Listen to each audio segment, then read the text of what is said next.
Қайырлы күн достар. Бүгін сіздерге BitPaper атты электрондық тақтаны көрсеткім келіп тұр.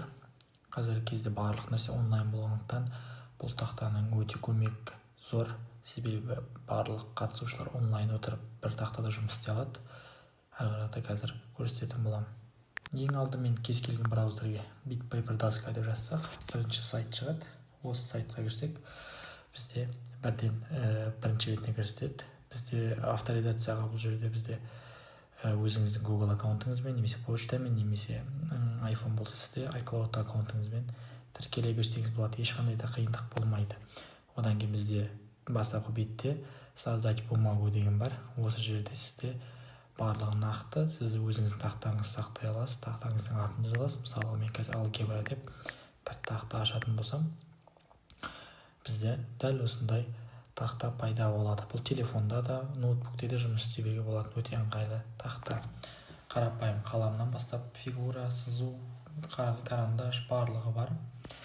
Және бір қызығы, бұл сервер болып ашылады да, сіз егерде артқа назад басып шығып кетіп қайтадан сол жаңағы тақтаға кіретін болсаңыз, онда сіз дәл сол жұмыстың үстіне қайтадан түсетін боласыз.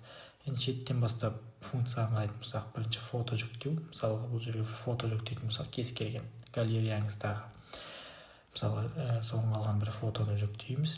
Ол жүктелген фото бізде бірден тақтаның бетіне шығатын болады. Ал сіз тақтада дәл сол берілген фотоны, немесе суретті, немесе сызба болсын, оны өзіңіздің карандашыңызбен, немесе сызғыштарды пайдаланып сызып көруіңізге болады. Яғни ешқандай да өзгеріс болмайды бұл жерде. Және де осы өшіргішті пайдаланған кезде, осындай суреттерді шығарған кезде, ол кезде артындағы суретті де, жазған жазбаңызды да өшіріп тастай беруге болады. Одан әрмен келесі функциясы ол чат, яғни аудиозвонок арқылы басқа адамдарды осы тақтаға шақыруға болады, сілтемемен немесе звонокпен. Одан әрі ол адамдарды настройға келтіруге болады, яғни тақтаны сызуға рұқсат беруге, сызбауға рұқсат беруге болады. Одан кейін оның бізде аккаунты, яғни сіздің берілген тақтаңыздың осы жерде сохранить етіліп тұруы, одан кейін қаламның өзгертілуі, басының жұқа немесе қалың болуы. Бізде байқасақ, қаламның бас жағында, бір жағында қалам суреті, бір жағында линейканың суреті тұр. Линейканы бассақ, бізде сызған нәрсеміз барлығы түп-түзу болып шығатын болады. Әрі қарай бізде келесі фигуралар. Бұл жерде фигуралардың үлкен ассортименттерінің болуы. Тек қана тік төртбұрыш, тікбұрыш, үшбұрыш емес.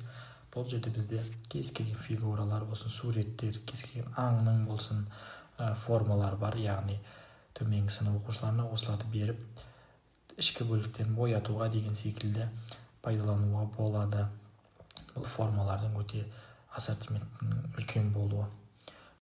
Одан кейін бізде текст жаза білу, яғни текст Т деген батырманы бассақ, бізде экрандағы кез келген жерде басыңыз деген пәрмен шығады. Сол пәрменді жасағаннан кейін сол жерге сіздің айтқан сөздеріңіздің барлығы жазылып тұратын болады. Одан кейінгі бізде формулалардың дәл осындай батырмасы бар. Оны бассақ та, тақтадағы кез келген жерде басып бір формула жазып қоятын болсақ, бізде берілген формуламыз тақтаның бетіне шығатын болады. Ол формуланы, яғни арқада талқылап алып кете беруге болады. Және де бұл бетті жауып, келесі бетті екінші бетті де ашып жүруге болады. Яғни бұл бет сохранить етіліп тұрады, одан кейін екінші таза бетті де ауыстырып жүре беруге болады. Бұл BitPaper электрондық тақтасы өте қолайлы. Тек қана сабақта емес, немесе бұл басқа онлайн жұмыстарға, маркетинг салаларында барлықтарында кеңінен пайдалануға болатын өте тиімді құрал.